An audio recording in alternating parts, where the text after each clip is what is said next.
I want to speak to you about potential, but I want to speak about a particular space in the idea of potential and growth, which I call the flip. This idea that when you started your business, you were basically what I call a purpose in search of asset. You had an idea, you had a thought, you had a vision, you had a view, you had something you wanted to do and you needed assets in order to do it. And that took you to a point at which eventually you grow to the extent that you flip. You go from being a purpose in search of asset to being a huge asset in search of a purpose. And most businesses go through that cycle, and you eventually end up being a great big corporate with huge assets, a large number of people, but it stopped being fun because you don't remember why it was that you did it in the first place. And every business that grows eventually faces the flip. And how do you carry on growing with a purpose which still makes it interesting for you, fun for your employees, but also engaging for your customers?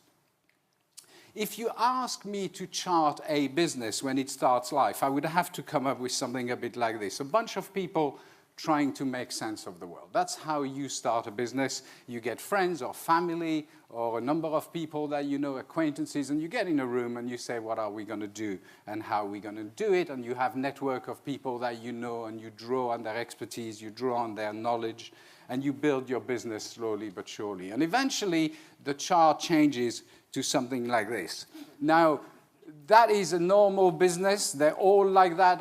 When I go and speak to different companies, I change the color because that's called tailoring your presentation, and you can charge more for it. So I do that, but they're still fundamentally the same. You grow to a size where McKinsey starts to be involved, so you get these. Now, nobody knows what they do, but you've paid about $500,000 per dotted line, so you put them in. Just so you know, in case you ever face the McKinsey thing, a dotted line is McKinsey's way of saying you guys should talk to each other. That's it. That's all it does. But you can't charge as much for just saying you should really talk, so you put a dotted line and it looks official. But if you think about it, there's really two types of things at play. I love the word company, and I tend to refer to smaller businesses as company. The Latin root of the word company is breaking bread together. Company, companionship, companions, it's all from the same root. This idea that we come together to do something, breaking bread together. And I think businesses start as companies and then eventually have a need to organize, which is why we call them organization. That's kind of the point. And if you compare those two, you end up with different variables at play. So a company is fundamentally about people, what they want, them as individual, what they have to bring to the party. And they feel a sense of reciprocity. They're going to give to the business is going to give back to them. There's an exchange, which leads to what I call social and moral obligation. People in smaller businesses, people in startup businesses have a sense of purpose, which makes them have an obligation to the business and an obligation to the broader community. Now, when you flip to an organization, you end up with three different variables. Suddenly, it's no longer about the individual, it's about the role. That's where role descriptions start to come in, and you start to chart what you want people to do. Then you put rules into play. Yeah, this is what you want to do, and this is how you're going to have to do it. And eventually, that leads to an economic incentive. So you do your job, you do it in the way I want you to do it, I'll pay you for it. And if you think about it, these are the three variables at play in most organizations throughout the world.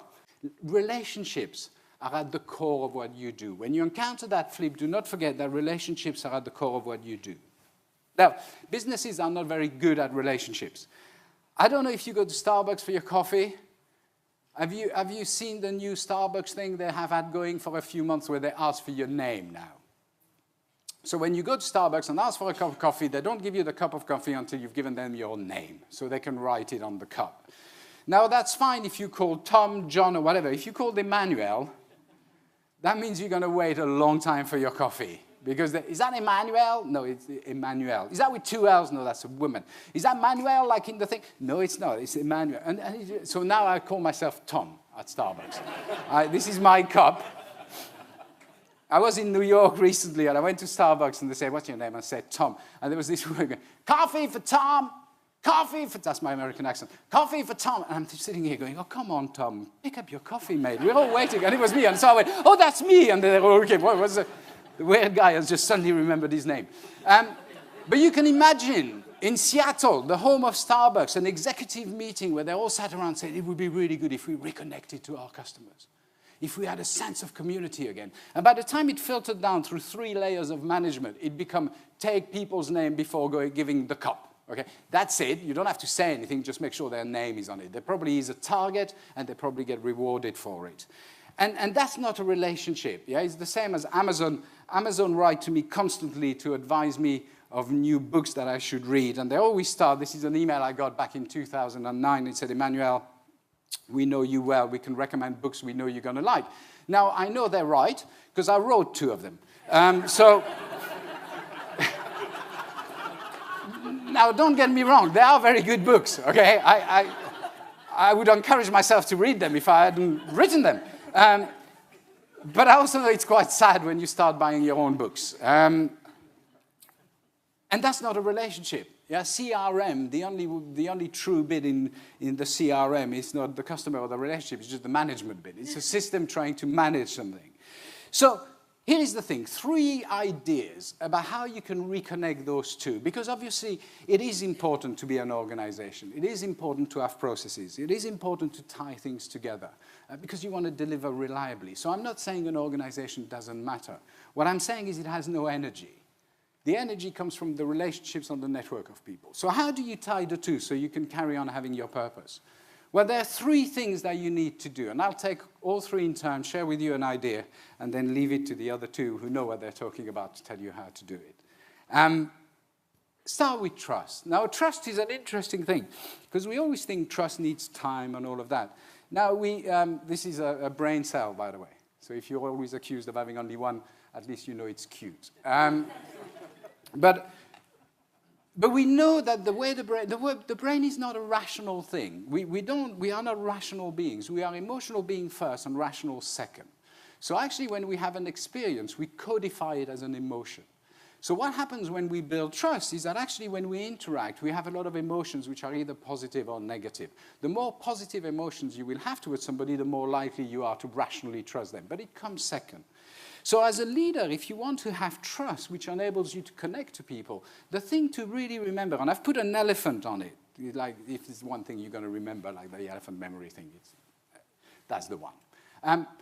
But the thing I always say to leaders is, look, all you have to do to generate trust is make sure that you generate the right emotions in people. So ask yourself this question. In every interaction you have, whatever you do, whether you speak to a customer, to your bank manager, whomever you speak to, think about this. Have I made that person feel stronger and more capable? If the answer is yes, they will trust you.